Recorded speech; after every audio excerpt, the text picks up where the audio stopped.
मेरी बहू का 5 लाख का लहंगा और 10 लाख की ज्वेलरी।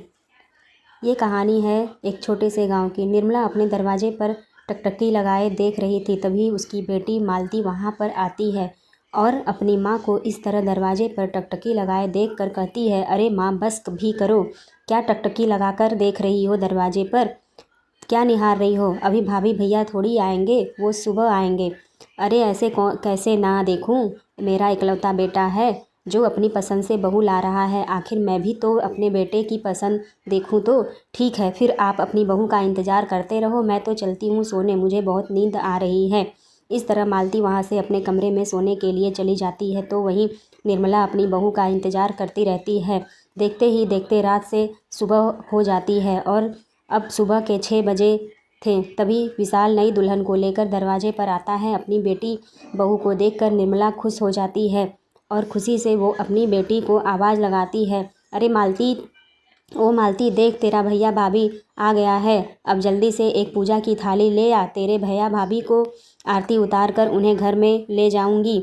अपनी माँ की आवाज़ सुनकर अब मालती खुशी खुशी अपने कमरे से बाहर किचन में आती है और किचन से पूजा की थाली लेकर आती है। निर्मला अब अपनी बहू की पूजा करती है और थोड़ी देर बाद निर्मला के कुछ पड़ोसन उसके घर आ जाती हैं। सभी नई दुल्हन को बहुत ध्यान से देखती हैं। तभी निर्मला की एक पड़ोसन शीला निर्मला से कहती है, अरे वाह निर्मला, तेरी बहू का लहंगा तो बहुत बड़ा सुंदर है, दिखने में काफ़ी महंगा लग रहा है, लगता है तेरे बेटे ने सही पार्टी को फंसाया है।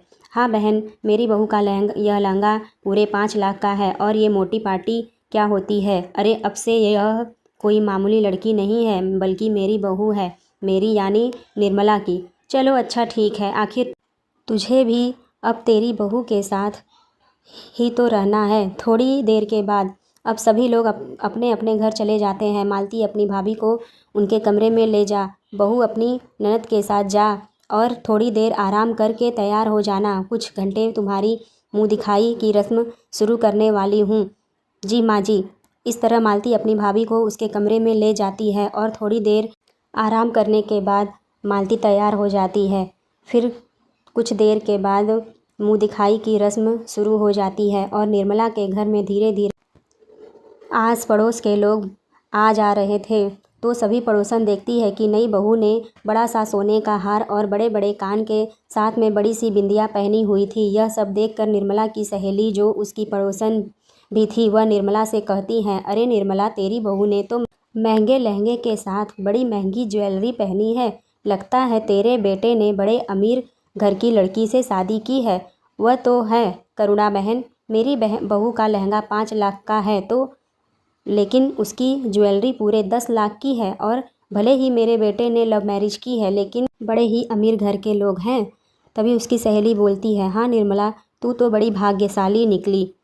इस तरह मुंह दिखाई की भी रस्म खत्म हो जाती है। समय गुजरता है और गुजरते समय के साथ निर्मला अपनी बहू सविता के साथ बहुत अच्छा व्यवहार करती है। शादी को लगभग 1 हफ्ते बीत गए थे।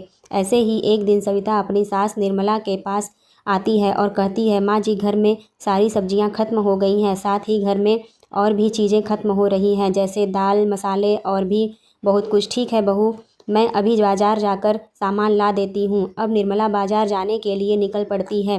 रास्ते में उसे कुछ औरतें मिलती हैं। उनमें से एक औरत मुनिया कहती है, अरे निर्मला, मैंने सुना है कि तेरे बेटे ने बहुत अमीर घर में शादी की है और तेरी बहू बहुत सुंदर लहंगा और बहुत सारे गहने पहनकर आई थी। हाँ हाँ मुनिया, तूने सही सुना है, मेरी बहू का 5 लाख का लहंगा और 10 लाख की ज्वेलरी पहनकर आई है। अरे वाह, तेरे तो भाग्य खुल गए निर्मला, ऐसी बहू पाकर। भले ही तेरे बेटे ने लव मैरिज की है, लेकिन ऐसी लड़की से की है कि कोई भी तेरी बहू को काट नहीं सकता। तेरी बहू बहुत ही सुंदर और अमीर भी है। निर्मला ऐसे ही हर जगह अपनी बहू की तारीफ करती। एक दिन निर्मला अपनी बहू के साथ बैठकर बातें कर रही थी, तभी पड़ोसन शीला और उसकी बहू बिंदिया से के साथ अपने घर आती है। निर्मला, कैसी है तू? जब तेरी बहू आई है तब से तू हमसे मिलने नहीं आ रही है, सोचा मैं ही चलती हूँ।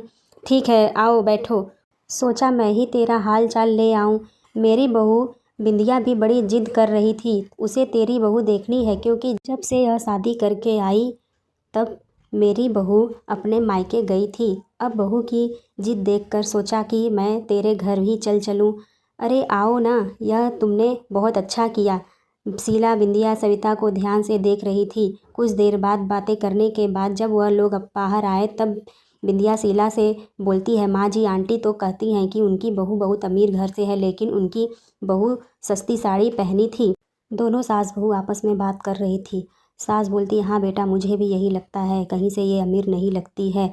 अपनी सास की बात सुनकर बिंदिया अपने मन में ही कहती है, सच्चाई का पता लगाना ही होगा। आखिरकार मैं भी तो देखूं कि निर्मला आंटी की बहू कितनी अमीर है। अब बिंदिया सविता पर नज़र रखने लगती है। एक दिन सविता अपने मायके जाने के लिए घर से निकलती है और ऑटो में बैठती है, जो बिंदिया भी एक ऑटो में लेकर पीछा करती है। लगभग आधे घंटे का रास्ता तय करने के बाद सविता एक गांव में पहुंचती है, जहां बिंदिया देखती है कि सविता एक झोपड़ी के अंदर जा रही थी। बिंदिया अपने मन में सोचती है, अच्छा तो यह सविता का मायका है, लेकिन अमीर आंटी तो कहती थी कि उनकी बहू बहुत ही अमीर है। शादी में 5 लाख का लहंगा और 10 लाख की ज्वेलरी पहनकर आई थी उनकी बहू इस झोपड़ी में। चाहे जो भी है, मुझे पता लगाना होगा कि आखिर सच क्या है। थोड़ी देर बाद सविता वापस जाने के लिए निकल पड़ती है। उसके जाने के बाद बिंदिया सविता के घर के अंदर जाती है तो देखती है कि उसकी माँ सिलाई कर रही है और आसपास बहुत सुंदर सुंदर डिजाइन किए हुए कपड़े टंगे थे। बिंदिया को देखकर सविता की माँ कहती है, कौन है बेटा तू? जी माँ जी, मैं सविता हूँ, सविता की पड़ोसन हूँ।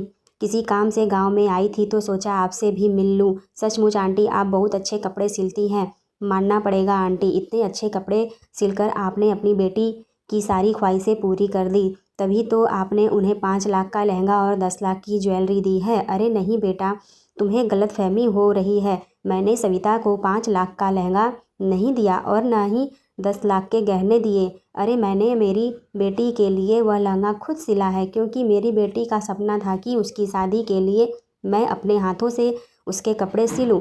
अच्छा, लेकिन ज्वेलरी तो सविता की बहुत महंगी थी। इतने बड़े सोने के हार, कान के और कंगन सिलाई करके बेटी को देना आसान नहीं होता। अरे नहीं नहीं बेटा, वो ज्वेलरी तो उसकी बुआ की थी और वह सब सोने की नहीं थी, बल्कि नकली है। हम गरीबों के पास इतना सोना कहाँ से आएगा, बल्कि वह नकली ज्वेलरी थी। अब बिंदिया सब कुछ समझ जाती है। वह आपस घर जाने के लिए तैयार हो जाती, अपनी सास को सारी बातें बताती है। अब शीला ने यह बात पूरी सोसाइटी में फैला दी और एक दिन सभी औरतें खड़े होकर आपस में बातें कर रही थी। तभी निर्मला अपनी बहू को लेकर वहाँ से जा रही थी। तभी शीला बोलती है, अरे निर्मला, कहाँ जा रही हो तुम अपनी बहू को लेकर के? फिर शॉपिंग करने तो नहीं जा रही हो? ऐसे क्यों बोल रही हो बहन? वो इसलिए बोल रही हूँ क्योंकि बहू तुम्हारी सच्चाई हमें पता चल गई है। ऐसा कहकर करुणा निर्मला को पूरी बात बताती है। यह सुनकर निर्मला शर्मिंदा हो जाती है। सविता को बहुत दुख होता है और वह सभी से कहती है, प्लीज़ आप सभी लोग इस तरह से मेरी सास का मजाक मत उड़ाइए, बंद कर दीजिए। उनके लिए मेरी गलती थी, मुझे आप सबको यह सच बताना चाहिए था। मैं एक गरीब घर की लड़की हूँ और मेरी माँ ने मेरा लहंगा सिला था। गलती मेरी थी। जब मेरी सास आप लोगों से झूठ बोल रही थी तभी मुझे अपनी सास को समझाना चाहिए था, पर मैंने ऐसा नहीं किया। देखिए, मेरी सास जैसी भी हैं वो मेरी माँ जैसी हैं, इसलिए मैं अपनी माँ की बेइज्जती होते हुए नहीं देख सकती। यह सुनकर करुणा कहती है, देखा निर्मला, बहू के संस्कार उसे अमीर बनाते हैं, ना कि उसके कपड़े या गहने। और तू तो बड़ी भाग्यशाली है कि तेरी बहू इतनी संस्कारी है। अब निर्मला को अपनी गलती का एहसास होता है और साथ ही अपनी बहू पर बहुत गर्व भी होता है और उसने सबसे माफ़ी मांगी कि मुझसे गलती हो गई, मुझे इस तरह से झूठ नहीं बोलना चाहिए था।